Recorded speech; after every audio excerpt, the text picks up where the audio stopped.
Hi all, അസ്സാം വലൈക്കും. Welcome back to my channel. ഇന്ന് അരിയൊന്നും കുതിർത്താതെ തന്നെ നമുക്ക് അരിപ്പൊടി ഉപയോഗിച്ചിട്ട് നല്ല സോഫ്റ്റ് അപ്പം ഉണ്ടാക്കുന്നത് എങ്ങനെയെന്ന് കാണാം. അതിനായിട്ട് 2 ഗ്ലാസ് അരിപ്പൊടി എടുക്കുന്നുണ്ട്. സാധാരണ നമ്മൾ പത്തിരിക്കൊക്കെ എടുക്കുന്ന പൊടി തന്നെ. ഇതിലേക്ക് 1 ഗ്ലാസ് ചോറ് ചേർക്കുന്നുണ്ട്. ഞാൻ ഇവിടെ മട്ട അരിയുടെ ചോറാണ് ചേർത്തിട്ടുള്ളത്. പിന്നെ ഇതിലേക്ക് 1/2 ടീസ്പൂൺ ഈസ്റ്റ് ആഡ് ചെയ്യുന്നുണ്ട് കേട്ടോ.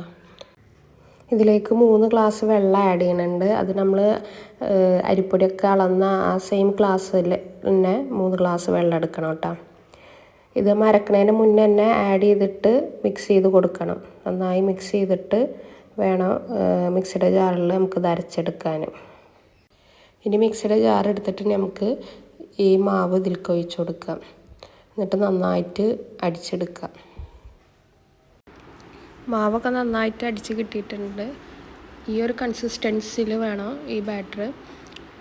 ഇനി നമുക്കിത് ഫെർമെൻറ്റേഷന് വേണ്ടിയിട്ട് കീപ്പ് ചെയ്യാം. ഒരു 2 to 3 hours വെച്ചാൽ മതി.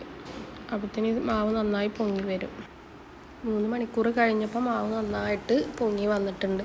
ഇനി നമുക്ക് ഇതിൽ വെള്ളം ആഡ് ചെയ്യണമെങ്കിൽ ഇപ്പോൾ അപ്പത്തിനാകുമ്പോൾ കുറച്ചും കൂടി വെള്ളം വേണം. കുറച്ച് തിക്കിലാണ് ബാറ്റർ നിൽക്കുന്നത്. ഇതിലേക്ക് ആവശ്യമുള്ള ഉപ്പ് ഇട്ട് കൊടുക്കുക. പിന്നെ 1/2 ഗ്ലാസ് വെള്ളം കൂടി ആഡ് ചെയ്യാം കേട്ടോ. വെള്ളം ഒഴിച്ചിട്ട് നന്നായി മിക്സ് ചെയ്ത് കൊടുക്കുക. അങ്ങനെ നമ്മളെ അപ്പത്തിനുള്ള ബാറ്റർ റെഡി ആയിട്ടുണ്ട്. ഇനി നമുക്ക് അപ്പം ചുട്ടെടുക്കാം. അപ്പം ചൂടാൻ വേണ്ടിയിട്ട് ഒരു പാൻ അടുപ്പത്ത് വെച്ചിട്ടുണ്ട്. എന്നിട്ട് ഇത് മീഡിയം ടു ഹൈ ഫ്ലെയിമിൽ വേണം നമ്മൾ ഈ ബാറ്റർ ഫ്രൈ പാനിൽ ഒഴിച്ച് കൊടുക്കാൻ. എന്നെങ്കിലും നമുക്കിങ്ങനെ ചെറിയ ചെറിയ അറകളായിട്ട് ഇങ്ങനെ കിട്ടുള്ളൂ. ഇനി അപ്പം നമുക്കൊന്ന് മൂടി വെച്ചിട്ട് വേവിക്കാം. അങ്ങനെ നമ്മൾ അപ്പം റെഡി ആയിട്ടുണ്ട്. നല്ല പെർഫെക്റ്റായിട്ട് തന്നെ വന്നിട്ടുണ്ട് അപ്പം. അപ്പോൾ എല്ലാവരും വീഡിയോ കാണുക. വീഡിയോ കണ്ട് ഇഷ്ടമായാൽ ലൈക്ക് ചെയ്യുക, ഷെയർ ചെയ്യുക, കമൻറ്റ് ചെയ്യുക. സബ്സ്ക്രൈബ് ചെയ്യാതെയാണ് വീഡിയോ കാണുന്നതെങ്കിൽ എല്ലാവരും ഒന്ന് സബ്സ്ക്രൈബ് ചെയ്ത് സപ്പോർട്ട് ചെയ്യണം. Thank you for watching my videos.